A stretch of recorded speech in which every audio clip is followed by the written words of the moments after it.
I'm leaving for work for a week and a half. I'm going to be traveling. It's the beginning of August. Today's August 2nd. This is pretty much the best 2 or 3 weeks to be in Maine any given year. The first 3 weeks in August. And I'm going to be leaving for half of that for work. So it's kind of unpalatable, I guess is a good word. But it is what it is. This is a really sweet job that I have. It gives me a lot of freedom. I get my 10 hours a week back that I was commuting since I get to work from home. So that's pretty much why the garden is in the shape it's in this year, is because I've gained back the full work day just saving my commute. So anyway, I can't complain too much for the little amount that I travel, but I've got a lot to do. I'm leaving tomorrow early in the morning. Right now, I'm feeling like I was feeling back when I was farming commercially and there was just so much to do and very little time to do it. That's always been the case, but since I've scaled back and I'm only doing things on the homestead scale, I've been a lot less stressed. But right now I'm feeling like there's just a ton that I need to get done before I go.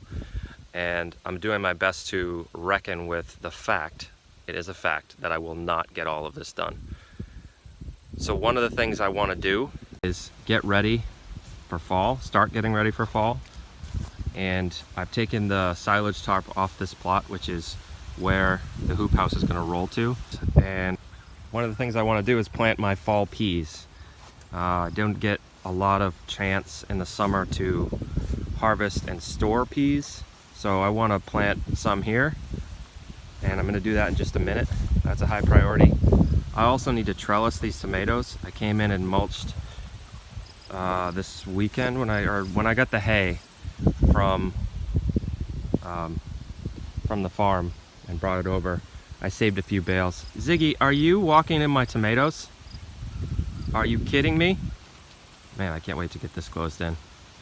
Anyway, I came in and mulched with a few bales. Mulched the weeds. You can kind of see the weeds underneath the hay. I just mulched down, and I'm gonna have to do it again when I get back, but this gives me a little bit of leeway. But I do need to prune and trellis these up to the frame. I'm hoping to get a good start on that today. Between those two things, I'm not likely to get the other thing done, which is I'd really like to get the next layer of cob on the floor of the oven so that that can be drying while I'm away. I don't see that happening today. I may have to, I don't know, I'm trying to decide on priorities, whether it's more important to trellis the tomatoes or more important to do the floor.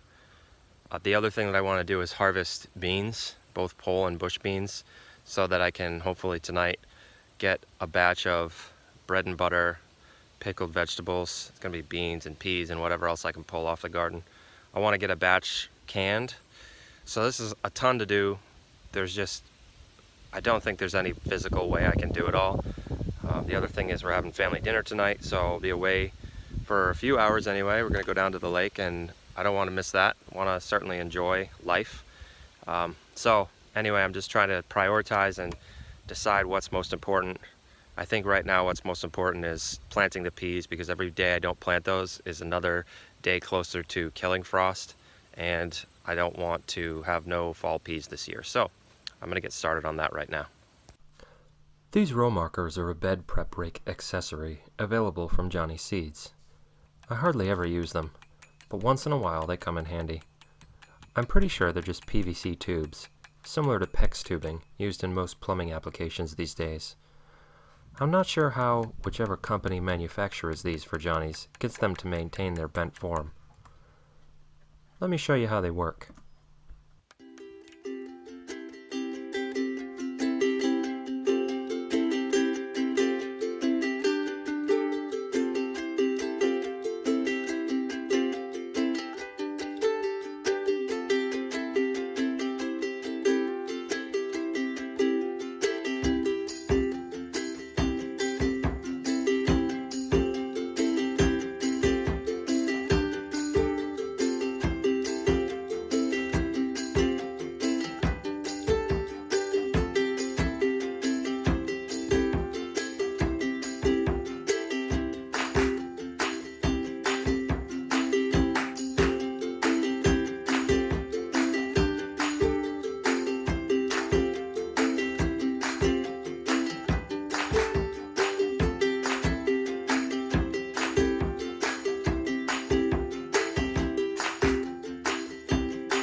This time of year is when all hell starts to break loose in the garden, in the orchard, all over the homestead.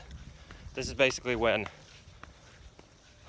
bugs and pests and fungi all think it's their last chance, their last ditch effort to really mess things up. So the same is true of weeds. Any weeds that, no matter how much I cultivated, typically within the row, if I didn't weed right within the row, like with the peas, for instance, those are the crop that has been there the longest and haven't been mulched.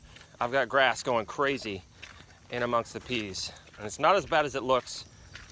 It's just the type of grass that I have spreads out, so it looks worse than it is, but it looks pretty horrible. But I've also got these tent caterpillars. I'm not sure that's exactly what they are, but essentially they do the same thing. And they'll just devastate a tree. So I started a fire in the fire pit, and now I need to clip these. Anywhere where I find this stuff, there's all kinds of caterpillars and eggs in here. So what I'm gonna do basically is, I've actually read that if you puncture the nest and mess it up, the birds will come in and get them, but I've never had much luck with that because I have so many fruit trees along the driveway, in the orchard, on the other side of the driveway.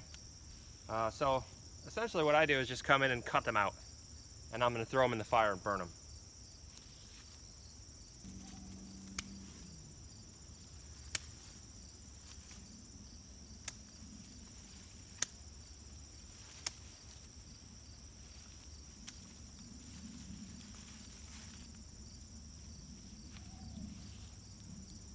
There, now if any bugs are left on there, any caterpillars, maybe the birds will get them. I don't know. On to the next one. So they're not as bad this year as they were last year, at least not right now. But on what we call Michael's pear tree, which is right over there on the other side of the hoop house in the orchard, that's Michael's pear tree. And right there, there's a tent caterpillar nest. So Michael will never forgive me if I let that go. So I'm gonna go get it. All right, so here's where they've been. These caterpillars, whatever they are, they've been on this branch. I don't see any now. And here is where they've set up shop to make it possible for the same thing to happen next year. I don't really want to cut this branch off because I'd like it to come out in this direction. So I think what I'm going to do is scour this one, make sure there's no caterpillars. There's one. Get that off there, put it with the rest. And then I'm going to cut this one off. There's one, but it's on the other side of the electric fence, and I didn't turn the fence off, so I'm not going to get that. I'm going to go throw this stuff in the fire pit, get it started, and then I'm going to go in the garden, get that one, and the one that's over on Michael's tree.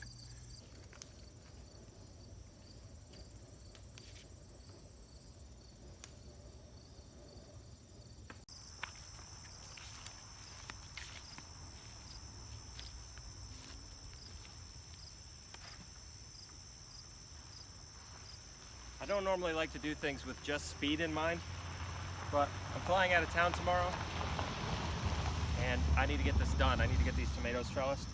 So I'm gonna see how fast I can do this.